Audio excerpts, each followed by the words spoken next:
이사야 9장은 두 가지 예언을 우리에게 보여주고 있는데요. 첫 번째는 앞으로 오실 메시아에 대한 예언과 두 번째는 북이스라엘이 어떻게 멸망할지에 대한 그런 예언을 보여주고 있습니다.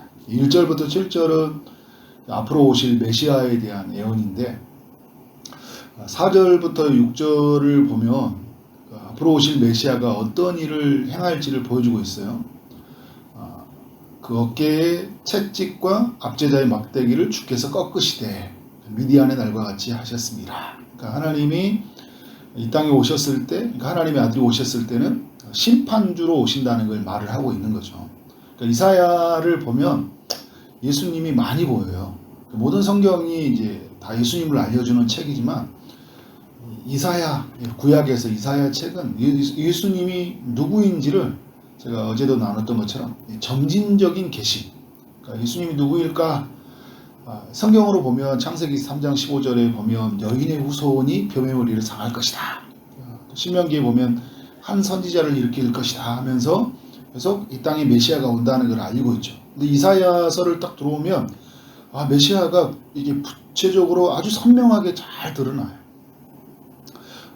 그 메시아가 오시는 그 모습이 이제 제가 얼마 전에 나눴던 임마누엘 오실 것이다.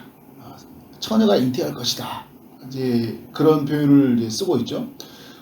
오늘 이제 9장에서도 아주 분명하게 이야기하고 있어요. 그가 오셔서 모든 죄의 세력을 꺾을 것이다. 불의 삽같이 살라질 것이다. 결국은 영원할 것이라고 생각했지만 다 사라져 버릴 것이다. 그가 온 순간은. 그가 이제 심판주로 올 것이라는 것을 4절과 5절을 통해서 알려주고 있는데 6절은 이제 그가 어떤 분인지를 더욱 명확하게 드러납니다. 그러니까 그가 심판주로 오시는데 동시에 뭐를 할까요? 심판은 곧 구원을 의미하고 있는 거예요. 그래서 무너뜨림이 있어야지 다시 세움이 있잖아요. 하나님이 창조한 세상이 죄로 덮여지면서 하나님은 회복시키기 위해서는 죄를 심판하셔야 돼요. 약속의 땅으로 하나님이 당신의 백성들을 불러 모으셔서 그 말씀을 따라 지어져 가기를 원하셨는데 세상 헛된 것을 섬겼기 때문에 그들을 어떻게 돼요? 무너뜨리고 다시 세워 가시는 하나님이 일하신 거죠. 그러면 그 오시는 메시아가 어떤 모습이냐 할 때 6절은 한 아기가 우리에게 낳았다. 하나님이 아들을 보내시는데 아기가 태어남을 이야기해 주고 있어요. 근데 한 아들을 우리에게 주신 바 되었다. 그러니까 이 땅에 주신 바 되었다는 거예요. 하나님의 심판 가운데 제 아래에 있는 백성들에게 주신 바 되었어요. 근데 그의 어깨에는 정사를 메었다고 합니다. 이 정사를 메었다는 것은 우리의 리더, 지도자가 되었다는 거죠. 근데 그가 이름은 기묘자라 모사라 이야기하고 있어요. 최고의 지혜자이고 선생이다. 이런 의미를 담고 있죠. 그래서 예수님이 오셨을 때 수많은 사람들이 그의 지혜의 참사를 구했고 모사로 여기잖아요. 그죠? 랍비여 하고 찾아오니까. 그러나 이 땅에 있는 그 모든 랍비들의 지혜를 모은다고 해도 예수님의 지혜를 뛰어넘을 수가 없어요. 왜냐하면 그분은 누구예요? 전능하신 하나님이시기 때문에. 예수님은 한 인간으로서의 탁월한 자가 아니라 그는 창세 전에 계셨던 영원히 계셨던 분이셔요. 성부 하나님과 함께 세상을 창조하는 사역에 함께 참여하신 분, 함께 말씀으로 세상을 창조하시고 창조하신 세상을 보존하신 분이에요. 전능하신 하나님이셔요. 그리고 용존하시는 아버지라, 평강의 왕이라, 이 땅에 평강을 잃어버린, 샬롬을 잃어버리는 이 땅에 평강을 주시기로 오신 왕이라는 거예요. 그 예수님의 오셔서 어떤 일을 이제 하신다고 말씀하고 있습니까? 7절에 보면 그 예수님이 오시면 그 정사와 평강이 무궁하며 또 다윗의 왕자와 그의 나라에 군림하여 그 나라를 굳게 세우고 지금 이후로 영원히 정의와 공의로 그것을 보존할 것이라. 그러니까 정의와 공의로 살아가는 것은 너무나 중요한 삶이지만 하나님의 백성들이 꼭 붙들고 살아가야 될 삶이지만 이것이 여러분 보존되어집니까? 우리의 힘으로? 안 되져요.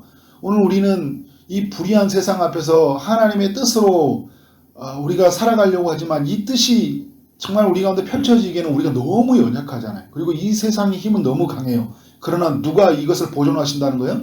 그리스도가 오셔서 보존하신다는 거예요. 근데 우리는 우리의 힘으로는 정의와 공의를 따라 살아갈 수는 없지만 우리 안에 오신 예수 그리스도를 의지할 때 정의와 공의가 우리의 가정 가운데, 우리의 교회 가운데, 우리의 일터와 이 도시 속에서 나타날 줄 믿습니다. 그래서 여러분, 이 땅에서 정말 우리가 은혜로다, 구원의 날이다, 고린도후서에서 말했던 건 뭐냐면 정말 우리는 예수 그리스도와 함께 사는 시대가 되었기 때문에 이런 고백이 있는 거예요. 그래서 만군의 여호와의 열심히 이를 이루시리라. 그러니까 우리의 열심이, 우리의 공로라, 우리가 이것을 해서 이 모든 일이 이루어진 게 아니라 하나님의 아들이 오심으로 말미암아 이 모든 일이 이루어진다. 이게 하나님의 열심이죠. 이 부분을 7절에서 이야기해주고 있어요. 그리고 또 1절부터 3절까지가 메시아가 오시면 할 일에 대해서 이야기해주고 있는데, 이제 전에 그 흑암 가운데 있던 사람들이요, 스불론 땅과 납달리 땅을 멸시를 당하게 하셨는데, 이제 이게 갈릴리와 연결이 되어 있는 땅들이거든요. 근데 이 땅이 멸시를 당하는 땅이었는데, 이 갈릴리를 영화롭게 하신다는 거예요. 그래서 여러분, 예수님이 오셔서 어떤 일을 하셨어요? 갈릴리에서 주의 복음을 전파하죠. 이사야에서 있던 예언의 말씀 9장 1절 말씀, 그리고 이사야에서 61장에서 말했던, 그렇죠, 가난한 자에게 주의 복음이 전파되면서, 그죠, 가난하고 포로되고 눌려있는 자가 이 땅에 복음이 전파될 것이라는 그 말씀이 누가복음 4장의 이야기가 바로 갈릴리 땅에서 오셔서 한 이야기 아니에요. 그죠? 예수님이 오심으로 말미암아 그것을 영화롭게 하신다는 거예요. 이 절은 뭐예요? 인류 모두에게 주신 약속의 말씀이에요. 흑암에 행하던 백성이 뭘 본다고요? 큰 빛을 본다. 사망의 그늘진 땅에 거주하던 사람들이 빛을 보게 한다. 그래서 예수님이 오셨을 때 예수님을 무엇으로 이야기합니까? 빛이다 이야기하고 있잖아요. 마태복음의 4장에 보면 오늘 1절과 2절의 이야기를 인용을 해요. 예수님이 이렇게 오셨다 이야기를 하는 거예요. 그러니까 이 이사야는 정말 예수님이 오셔서 예수님은 어떤 분이시고 어떤 일을 하실지에 대해서 예언하고 있는 말씀, 그리고 예수님은 이 땅에 오셔서 그 예언의 말씀을 성취하심으로 우리 가운데 드러내셨다. 여러분, 우리는 그 은혜를 누리는 사람이 되었다는 거예요. 여러분, 이 이사야는 메시아가 온다는 것을 약속해 주고 있고, 또 이제 8절부터 25절까지는 어떤 예언의 말씀을 주고 있냐면 북이스라엘 땅에 멸망이 올 것이다 이렇게 이야기를 하고 있어요. 북이스라엘이 어떤 죄를 저질렀는지 보면 이제 9절 이후부터 쭉 나와 있죠. 그런데 9절 10절이 아주 명확하게 이야기하고 있어요. 그들이 교만하고 완악한 마음으로 말했다. 벽돌이 무너졌으며 우리는 다듬은 돌로 쌓고 뽕나무들이 지켰으나 우리는 백향목으로 그것을 대신하리로다 라고 이야기를 하고 있는데, 이 말은 뭐냐면 죄로 인해서 모든 나라에서 다 지켜나감에도 불구하고 우리는 백향목을 사서 그것을 대신하며 삶에 된다고 말하는 거예요. 우리는 다른 것으로 대신하며 살 수 있다는 거예요. 없어? 이게 없어졌어? 그러면 나는 다른 것을 붙잡을 만한 것이 있다는 거예요. 이 말은 무슨 말이냐면 하나님이 없다는 거고 끝까지 하나님을 의지하지 않기 때문이라는 거예요. 그래서 하나님이 이 북이스라엘을 어떤 일로 행하게 하십니까? 멸망을 당하게 할 것이다. 그래서 오늘 10절 이후로 쭉 이야기 보면 멸망을 당하는도다. 그래서 멸망을 당하는도다 볼 때 16절에 보면 백성을 인도하는 자가 그들을 미혹하리니 인도를 받는 자들이 멸망을 당하는도다 이야기를 하고 있어요. 그래서 이 말씀이 계속 이야기하는 건 뭐냐면 그들은 멸망이 올 것이다 이야기를 하고 있는 거예요. 하나님을 찾는 13절에 보면 하나님을 어떻게 해야 되는 거예요? 자기 백성을 치시는데도 불구하고 여호와를 찾지 않는다. 그러니까 하나님이 돌아오도록 불구하고 징계를 내리고도 불구하고 이 북이스라엘은 돌아오지 않아요. 그래서 북이스라엘의 왕조가 그 11명의 왕조가 있었는데 왕조를 하나님이 하나같이 다 불의한 일을 행하거든요. 근데 불의한 일을 행할 때마다 하나님이 치셔요. 그런데도 불구하고 돌아오지 않아요. 끝까지 하나님을 찾지 않아요. 19명 왕 모두가 하나님을 찾지 않았어요. 그 왕조가 있을 때. 하나님이 어떻게 돼요? 그 죄가 다 찼을 때, 간영했을 때 아수르라는 나라를 들어서서 그들을 멸망시키는데 혼혈화식 정책을 시켜버렸잖아요. 민족 말살 정책을 시켜버렸거든요. 다른 이방 사람들 결혼해서 다른 사람이 태어나게 해가지고 완전히 북이스라엘이라는 정체성을 완전히 잃어버리게 됐어요. 그러니까 이 처참한 결과를 만들었죠. 말씀의 이유 보면 백성의 지도자들이 죄를 지었고, 그리고 선지자들이 거짓말을 하고 있고, 그리고 고아와 과부를 긍휼히 여기지 않고 모든 악행을 저질렀다. 결국 이 죄로 말미암아 북이스라엘은 멸망을 당할 것이다. 근데 여러분 오늘 이 9장의 이야기 약속의 말씀이 어떻게 되었습니까? 오늘 우리는 성취된 시대를 살고 있죠. 예수님이 이 땅에 약속대로 오셔서 평강의 왕으로서 용존하신 아버지로서 전능하신 하나님으로서 기묘와 모사가 되셔서 이 땅 가운데 오셨는데 그를 믿는 자들 가운데 함께 거하시는 영원한 주님이 되셔서 그 여호와의 열심을 이루게 하시잖아요. 그래서 오늘 우리와 하여금 하나님의 뜻, 그 정의와 공의가 이루어지도록 우리를 교회를 인도해 가시고 하나님의 믿음의 백성들을 그렇게 보호해 가시는 시대 속에서 우리는 살고 있어요. 여러분 이걸 믿으신가요? 이 엄청난 사실을 믿으신가? 여러분 그래서 이걸 복음이라고 하는 거잖아요. 엄청난 사실이에요. 이건 좋은 소식이에요. 그 그리스도에게 주신 오실 것이라는 예언의 말씀이 성취될 때에 우리가 살고 있어요. 또 우리는 어떤 성취된 때를 살고 있어요?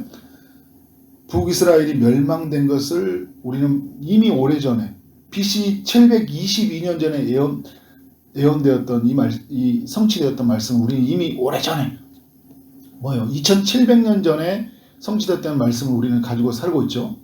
근데 이 이사야가 썼던 때는 이제 65년 뒤에 멸망이 있을 것이라는 그 이사야에게 주신 말씀이니까 앞으로 이루어지지 않을 이야기예요. 근데 우리는 어떤 이야기예요? 이루어진 이야기 속에 살고 있어요. 그러나 성경의 약속은 뭘 우리에게 이야기하고 있냐면 성경의 모든 약속은 아직 이미 이루어졌지만 아직 이루어지지 않아요. 최종적으로 이루어지는 날짜가 언제예요? 예수 그리스도가 이 땅에 오시는 날이에요. 그러면 우리가 북이스라엘의 멸망과 예수 그리스도의 예언의 그 성취를 보시면서 하나님의 약속은 반드시 성취된다. 그래서 예수 그리스도가 오셔서 그 성취된 것을 너희가 보지 않았느냐. 오늘 이 시대에 살아가는 사람에게 이야기하는 거예요. 북이스라엘이 멸망된 걸 보지 않았느냐. 그런데 오늘 우리가 어떻게 살아가고 있어요? 예수님이 오셨다는 사실을 까맣게 잊어버리는 사람처럼 살거나 북이스라엘이 멸망당했던 것을 반면교사 삼지 않고 여전히 북이스라엘이 추구했던 그 악을 따라서 그 힘을 의지하고 그리고 그 하나님의 말씀을 따르지 아니하고 믿지 못하는 그런 모습들을 보고 있습니다.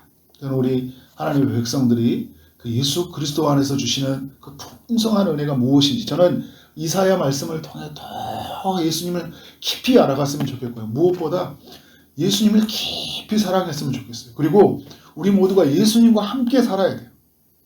그러니까 잘 살아보자 이야기는 좋은 이야기인데 여러분 더 중요한 이야기는 뭐냐면 예수님이 우리에게 잘 살아보도록 오셨으니까 예수님을 너무 사랑하고 예수님을 정말 깊이 알아가자. 그리고 그 모든 예언의 말씀이 예수 그리스도로 말미암아 성취되었고 그리고 앞으로 성취될 것이니까 예수만 바라보고 살자. 그렇게 살아가는 여러분 되어지기를 주님의 이름으로 축원합니다. 아멘. 기도하도록 하겠습니다. 하나님 아버지 이사야 9장을 통하여 주님의 예언이 어떻게 성취되었는지를 살펴보게 하시니 감사합니다. 주님 이 땅을 보존하시고 지키시기 위해서 하나님의 아들을 보내시겠다는 이 약속이 하나님의 때에 성취되게 하심으로 말미암아 우리가 그 은혜를 누리게 하시니 감사합니다. 예수 그리스도를 구주로 삼아서 그 안에 살게 하신 주님, 그 안에 풍성한 삶을 날마다 누리게 하시고 그래서 예수 그리스도를 날마다 알아가는 것을 기뻐하게 하시고 예수님과 함께 날마다 살아가는 그래서 기쁨으로 감격으로 평강으로 우리의 삶을 살도록 인도하여 주옵소서. 하나님 그 예언의 모든 말씀이 성취될 때를 바라보며 우리가 살아가기를 원합니다. 주님이 이 땅에 오시면 그 모든 일이 다 이루어질 것인데 이 땅에 살아가는 동안 어떤 죄의 세력 앞에서도 우리의 마음이 빼앗기지 아니하고 우리 가운데 오신 예수 그리스도를 의지하며 주님과 함께 사는 우리 믿음의 권속들이 될 수 있도록 역사하여 주옵소서. 주님 육체의 아픔 중에 있는 성도님이 찾아가셔서 치료의 광선을 비춰주시길 원합니다. 주님 암으로 또 여러 가지 병으로 질병으로 투병 중에 있는 모든 성도님들에게 하나님의 그 피 묻은 손으로 안수하심으로 말미암아 모든 것이 깨끗하게 나아모들 수 있도록 역사하여 주옵소서. 마음의 슬픔과 근심 있는 이들을 주님 이루하시고 저들을 고쳐 주옵소서. 또 취업을 준비하고 결혼을 준비하고 임신을 준비하는 이들에게 하나님께서 친히 응답하여 오실 줄 믿습니다. 가장 선한 것으로 채우시고 축복하여 주옵소서. 오늘 하루 만나는 모든 사람들에게 주의 사랑이 흘러가기를 원합니다. 주어진 일 최선을 다해 일하게 하심으로 말미암아 우리 하나님께 영광이요 우리 모두에게는 큰 기쁨이 되는 하루 되게 하여 주옵소서. 예수 그리스도 이름으로 기도를 쌓옵나이다. 아멘.